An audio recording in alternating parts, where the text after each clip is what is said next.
The first season of The Rings of Power has officially come to a close with an unexpected finale as the Lord of the Rings prequel series explores the lives and events that took place thousands of years before J.R.R. Tolkien's trilogy of books and subsequent films. And along the way, audiences learned how Mordor was created, that the elves were in danger of dying, and there were plenty of signs that evil was, in fact, re-emerging. As showrunner Patrick McKay previously teased to ET, some mysteries may be answered, so answers may provoke new mysteries. And that's exactly what the final episode of the season does, making good on those several big booms he promised were coming later in the season. Not only that, but Morphy Clark, Galadriel, Charlie Vickers, Halbrand, and Benjamin Walker, High King Gil-galad, react to the revelations offered in Episode 8, including the true identities of Season 1's most mysterious characters who will have a deep impact on where things are headed for Middle-earth. I read the script, and it blew my hair back, Walker says. Warning, spoilers for The Lord of the Rings, The Rings of Power Season Finale, Lloyd, written by Jennifer Hutchison and directed by Wayne Shayeb. Upon reading the script for Lloyd, Walker says, it's one of those things where you go, no, come on. And then it's also like you're gonna want to go back to the beginning, watching it and knowing what you've just learned. There are things that happen with our characters in the first and second episode that not only pay off at the end of the season, they're gonna pay off in the series to come, he continues, adding, it's so dense and beautiful and well orchestrated. Leading up to the finale, there were many theories about Halbrand's true identity, with his character bearing striking similarities to the trilogy's Aragorn, played by Viggo Mortensen in Peter Jackson's films.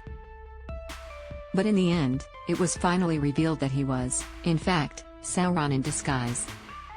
There are definitely similarities to Aragorn, Vickers previously told E.T., with the actor noting that there was a key difference over the type of responsibility Halbrand was avoiding. He maybe has a destiny that he is refusing to face, I guess, at this point in his life, he said, adding that there's also similarities to other characters in Tolkien's legendarium and not just Aragorn. Vickers even hinted that the dynamic between Halbrand and Galadriel, who inadvertently drew him out of hiding since first encountering him on the raft, by suggesting that the many specifics around how it changes or how aligned they are or how much we see of them together changes significantly as the rest of the season unfolds. When it came to Episode 8, which eventually saw Halbrand convincing Celebrimbor, Charles Edwards, to forge the fated rings and attempting to drown Galadriel by distracting her with visions of her dead brother, I was excited, Vickers says of reading the script. It's cool. It's great. Adding to that, Clark says the finale was unexpected and satisfying. Meanwhile, when it comes to the identity of the stranger, Daniel Wayman, it was revealed that he is, indeed, a wizard, as many had suspected since he first arrived by a fiery, crashing meteor. However, this was not confirmed before the three mystics, Dweller, Bridie Sisson, Ascetic, Kali Kapi, and Nomad, Edith Poor, confronted him, thinking he was Sauron.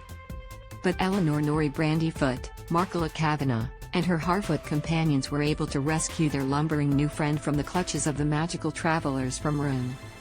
As for which wizard the stranger actually is remains to be seen. Of course, the most popular theory is that he's Gandalf, previously played by Sir Ian McKellen, even though the character's whereabouts in the Second Age were never revealed by Tolkien. But he could also be two other notable wizards, Saruman, as later portrayed by Christopher Lee, or Radagast the Brown, or even one of the Blue Wizards, who were written about during that time.